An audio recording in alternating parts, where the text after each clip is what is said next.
एक मरतबा हज़रत अक़दस नबी करीम सल्लल्लाहु अलैहि वसल्लम तशरीफ़ फरमा है, सहाबाए किराम का मजमा मौजूद है। हमारे नबी हज़रत मुहम्मदुर रसूलुल्लाह सल्लल्लाहु अलैहि वसल्लम ने सहाबाए किराम से फरमाया, मेरे सहाबाए किराम सुन लो, देखो मेरे प्यारो, हमारे नबी हमसे मोहब्बत करने वाले थे। बोलो बेशक। हमारे नबी ने, हम अगर अल्लाह के कुरान का मुताला करेंगे, हज़रत अक़दस नबी करीम सल्लल्लाहु अलैहि वसल्लम की मुबारक सीरत का, मुबारक ज़िंदगी का मुताला करेंगे, तो ये फ़ैसला करने पर मजबूर होंगे, अल्लाह के एहसानात के बाद अगर हम पर सबसे ज़्यादा किसी के एहसानात हैं तो वो हमारे आका हज़रत मुहम्मदुर रसूलुल्लाह सल्लल्लाहु अलैहि वसल्लम के एहसानात हैं। हदीस शरीफ में मौजूद है, हमारे नबी ने सहाबाए किराम के दरमियान में फ़रमाया, मेरे सहाबाए किराम, मेरी उम्मत के लिए अज़ाब से हिफाजत के दो ज़रिए अल्लाह पाक ने उतारे हैं। नंबर एक, हदीस शरीफ में फ़रमाया नबी करीम सल्लल्लाहु अलैहि वसल्लम ने, मेरा वजूद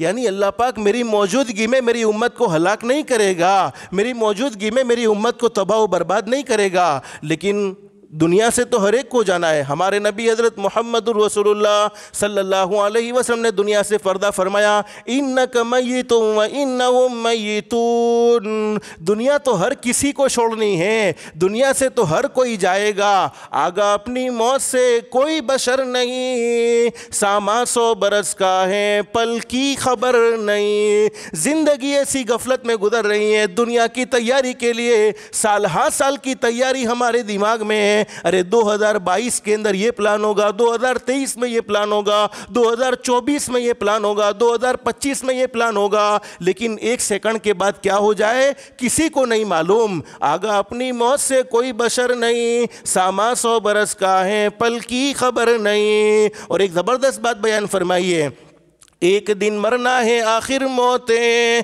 कर ले जो करना है आखिर मौतें। दुनिया की ज़िंदगी अमल सालिहा में गुजरेगी, अल्लाह को राज़ी करने में गुजरेगी, हज़रत अक़दस नबी करीम सल्लल्लाहु अलैहि वसल्लम को राज़ी करने में गुजरेगी, नमाज़ों का एहतमाम करने में गुजरेगी, अल्लाह के दीन की मेहनत करने में गुजरेगी, तब भी मौत तो आनी ही आनी है। और दुनिया की ज़िंदगी गफलत में गुजरेगी, तब भी मौत तो आनी ही आनी है। तो हमारे नबी ने सहाबाए किराम से फ़रमाया, मेरे सहाबाए किराम, मेरी मौजूदगी में अल्लाह पाक मेरी उम्मत को हलाक नहीं करेगा।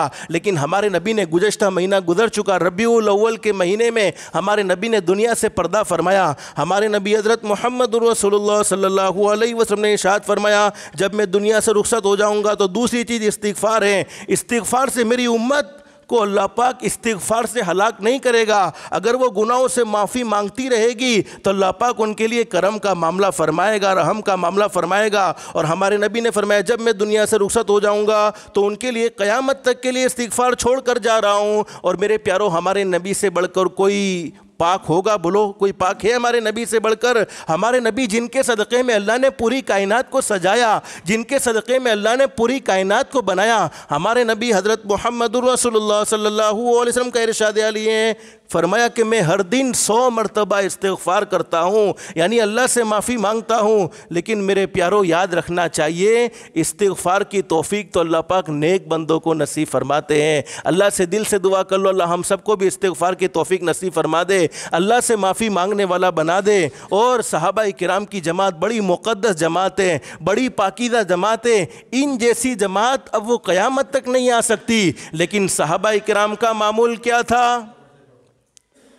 सहाबाए किराम रात को नमाज में होते थे। अरे कोई कुरान करीम की तिलावत करता था, कोई अल्लाह के सामने रोता था, कोई अल्लाह के सामने मांगता था। उसके बावजूद रात पूरी की पूरी इबादत में गुजरी हैं। उसके बावजूद आज हमारी रातें मोबाइल के पीछे गुजरती हैं, आज हमारी रातें इंटरनेट के पीछे गुजरती हैं, आज हमारी रातें अल्लाह को नाराज़ करने के कामों में गुजरती हैं। लेकिन सहाबाए किराम रातों को कुरान पढ़ने में, अल्लाह के सामने रोने में, अल्लाह के सामने माफ़ी मांगने में गुजारते थे। उसके बावजूद जब तहज्जुद की नमाज में कुरान करीम में फरमाया, उनकी सिफत वबिल अस्हारी हुम यस्तगफिरून, उलमा ने इस आयत करीमा से बतलाया कि अल्लाह से माफ़ी मांगने का अच्छा वक्त तहज्जुद का वक्त है। उसमें अल्लाह पाक अपने बंदों की तौबाओं को कबूल फरमाते हैं और माफ़ी का परवाना नसीब फरमा देते हैं। तो फरमाया, पूरी रात तो इबादत में गुजरी है, लेकिन सुबह में अल्लाह से माफ़ी मांग रहे। क्यों? रात को जितनी इबादतें की हैं, सुबह में अल्लाह से वो इबादतें कबूल करवा रहे हैं।